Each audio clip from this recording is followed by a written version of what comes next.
Well, day one promises broken. Donald Trump did not end the war in Ukraine on day one. And Donald Trump did not do a mass roundup of people in this country for deportation on day one.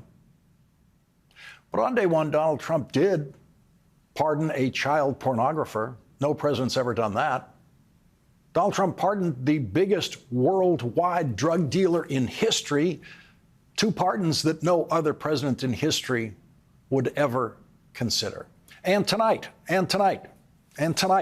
Donald Trump said moments ago on Fox that a child leaves home as a boy and comes back 2 days later as a girl.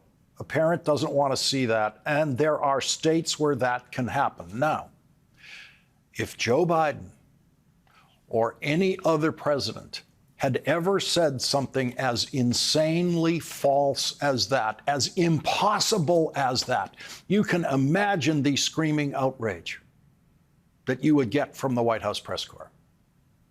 And you can right now imagine that there won't be any from this White House press corps about that statement, that a child leaves home as a boy and comes back 2 days later as a girl. And there are states where that can happen. That is like saying a child leaves home as a boy and comes back 2 days later as a horse. It cannot happen. There is a demented, pathological liar in the White House talking like that, and the White House press corps will accept that and not scream about that, as they screamed so constantly during the last presidency. And there will probably be no questions of Donald Trump. There haven't been any so far about him pardoning someone who used child pornography. The child pornography user is also a Donald Trump fan who was at the Capitol on January 6th attacking police officers. Federal prosecutors said Andrew Kyle Grigsby was the tip of the spear on the west front of the Capitol when he wasn't busy committing crimes for Donald Trump. He was busy with his child pornography in Kentucky, where he has been imprisoned on state charges of possession of child pornography. That's who Donald Trump pardoned. The only president in history to pardon a known user of child pornography, convicted for using child pornography, and Donald Trump pardoned him. And the day after Donald Trump did that, he pardoned the world's biggest drug dealer ever, who a federal judge believed was arranging assassinations of his business associates. That's the Trump standard. That's the Trump standard for people deserving pardons, the lowest and most perverse standard ever used by a president for any pardon. You can be convicted of using child pornography, and Donald Trump will pardon you for whatever you did for him. That's the rule. Whatever you did for him, especially if you did it on January 6th. Donald Trump won't hold child pornography against you if you were trying to overthrow the election for him on January 6th. That's the Trump standard. Washington's going to be operating on the Trump standard now, and no president in history has lowered the standard for federal hiring the way Donald Trump has. It seems clear that Donald Trump is making a conscious choice to lower the standard in all of the instances where he has done so, because, this is really important, he knows how to make a cabinet choice that actually does meet the standard. Former Senator Marco Rubio is now Secretary of State Marco Rubio after a unanimous vote to confirm him in the United States Senate on Monday. Unanimous. Marco Rubio was a reasonable Republican choice for Secretary of State at this stage of Marco Rubio's career. Donald Trump knows how to do that, and he knows how to do the opposite by offering Pete Hegseth for Secretary of Defense after Pete Hegseth's mother said in writing that he is an abuser of women. And yesterday we learned Pete Hegseth's former sister-in-law put it in writing in an under oath affidavit to the Senate Armed Services Committee describing Pete Hegseth's abuse of his second wife. And the Hegseth defense is, I never hit her. The Hegseth defense is, it wasn't physical abuse. The women in Hegseth's family did not accuse him of physical abuse. He doesn't have to deny that because he's never been accused of that. And so his denial of physical abuse is irrelevant to what the women in his family have accused him of publicly. We'll cover that for you, the passages of that affidavit later in this hour, along with Pete Hegseth's mother's very specific charges of abuse against her son that she put in writing, which do not include physical abuse. That's an important distinction. As usual, Donald Trump lowered the standard for White House press secretary. Here's the White House press secretary not doing her job. When is your first press briefing? To be announced. By this time in the Biden administration, White House Press Secretary Jen Psaki completed 3 press briefings, 1 every day. The first Trump White House went 300 days without a press briefing, and so we are counting the days again. And the people who care the least about that are apparently the members of the White House press corps, because they have their own Trump standard. The only thing they apparently care about is Donald Trump talking to them, not telling them the truth, just talking to them. And they very clearly just don't care about Donald Trump lying to them. The Columbia Journalism Review reports on the feelings of some, not all, some in the White House press corps about the return of the president who lies to them in almost every answer and whose press secretary does not even bother to enter the briefing room. Despite his sometimes strident and sometimes even violent rhetoric about the press, he loves talking to us, the print reporter said. And his team, they like talking to us. And they know that they're going to have a huge audience. I actually think the team that's coming in is not going to be as horrific as people might imagine. The veteran White House reporter said, that's the White House press corps' Trump standard, not as horrific. And they're fine with that. The Columbia Journalism Review reports incoming press secretary Caroline Leavitt and communications director Stephen Chung are seen by White House reporters as full MAGA, but they're also professionals, as the veteran reporter put it. Of course, that's impossible. Full MAGA means full lying all the time about everything. That is not professional press communication from the White House. But it is the Trump standard, the lowered Trump standard, that most members of the White House press corps willingly accept. A lie is not an answer. And most of the White House press corps do not know that or care about it.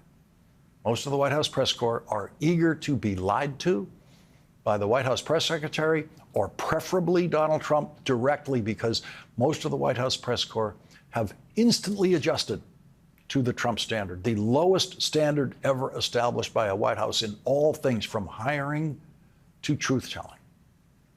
Last night on The Daily Show, intrepid correspondent Jordan Klepper showed in interviews of Trump supporters in Washington on Inauguration Day that one of the reasons they supported pardons for all of the January 6th convicted criminals is that they did not know what happened at the Capitol on January 6th. This guy's shooting a gun outside the Capitol. Should he be pardoned? I don't think he should have shot a gun. That's just my opinion. I know. That's a little different situation there. Call me old-fashioned. This guy with a gun shooting a gun outside the Capitol? Most definitely he should not be pardoned. And there were 2.1 million people there. They didn't all storm the Capitol. None of them were armed. Well, some were armed. Who?